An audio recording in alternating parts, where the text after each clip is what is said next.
I am finally doing it. Like I promised, I am finally covering AAA. Now this video is coming out a bit later than I wanted it to, but hey, it's out. We're gonna look at AAA for the first time. My first time watching the weekly shows, so let's get right into it. Now honestly, the show was very short. It was less than an hour long and there were only 4 segments for me to talk about, but I quite enjoyed all of them. It was pretty entertaining. You know, I really love these short 1-hour shows like AAA, like Evolve. They're all really fun, they're short, they're easy to consume, and they're just very enjoyable. They're way better than watching Raw or SmackDown for 3 hours, damn. So the show opened with the Cruiserweight Championship being on the line, defended by Laredo Kid going up against Dragon Lee, Jack Cartwheel, and TJ Perkins. Man, I'm so happy to see Jack Cartwheel again. I've been missing him on Evolve so much, and I even asked on the podcast the other day what happened to him. He's on AAA and I'm glad to see him again. He's so entertaining. He was so good. Honestly, the person I was rooting for during this whole match. This whole match in itself was amazing. I would highly recommend watching it. It was the best match of the night. There were only 2 matches,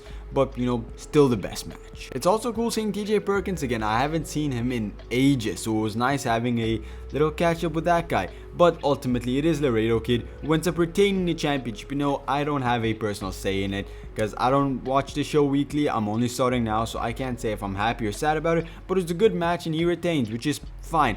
After the match though, Rey Fénix comes out and Rey Fénix has a confrontation with him. He raises Laredo Kid's hand, but he keeps looking at that championship and that pisses Laredo Kid off. So that's seemingly a match we're building towards and I'm quite hyped for this. That's gonna be a banger of a match. I believe Laredo Kid is the longest reigning Cruiserweight champion ever. I might be wrong. I think I caught that during the show. Correct me if I'm wrong in the comments. But that's a cool feature. I hope Rey Fénix does not win that championship because although that would be cool, I do want to have my experience with Laredo Kid's long championship reign. I want to see what he is as a champion, and I know I'm catching up late, so that's kind of my fault if he loses, but I hope to have, you know, my own experience with it, so hopefully he retains for a bit longer. Then backstage we catch up with Flammer, the women's champion of AAA, the Rey de Reyes championship.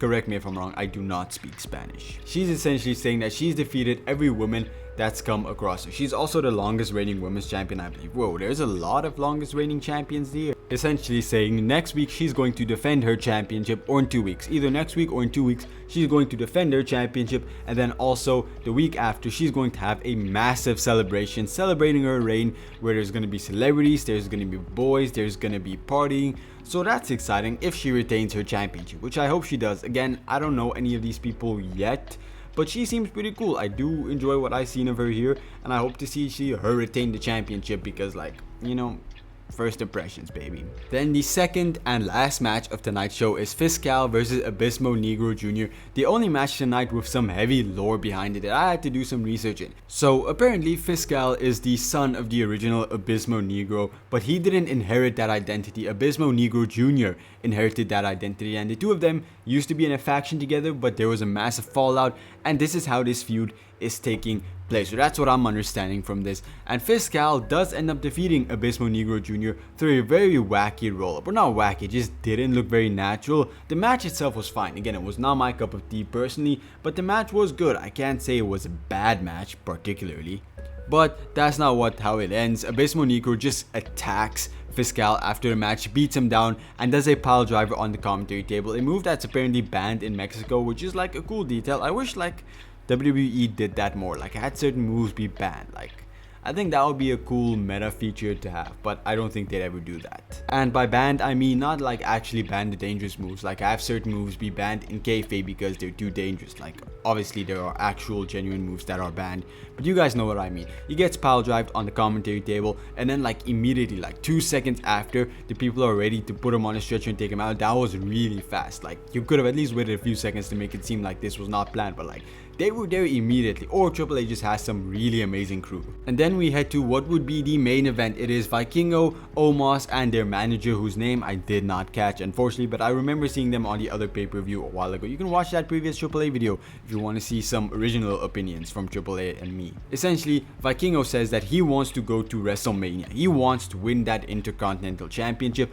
and he calls out Penta. Penta comes out, and the two have a bit of a back and forth, where Penta says that he can't even spell or pronounce the Intercontinental Championship, so he can't even go to WrestleMania to face him for that. A part of me was like kind of hoping, okay, wow, this would be a banger WrestleMania match and like a massive crossover for AAA, but I wasn't expecting it to actually happen. Moving forward though, in 2 weeks in Mexico City, the Intercontinental Championship will be on the line on AAA as Penta puts it on the line against Vikingo, which should be an amazing match. I have absolutely no faith in Vikingo to take that championship. It doesn't make sense whatsoever, but I think it's going to be a cool match. It's going to be a very fun match. I did enjoy seeing Penta here, man. He's just so cool. The crowd loved him too. I love Penta, man. He's one of my favorites right now on Raw, even though I don't really watch it a lot.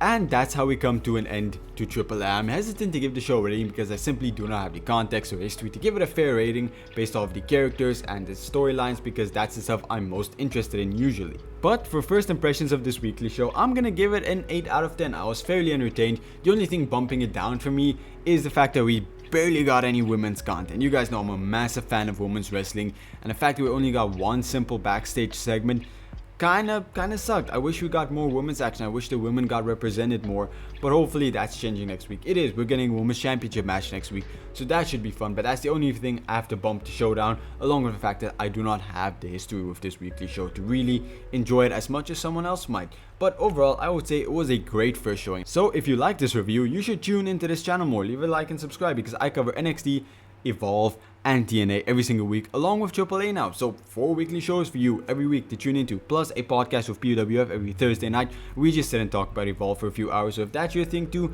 tune in. So leave a like, subscribe, and I hope to see you again soon. Goodbye everyone.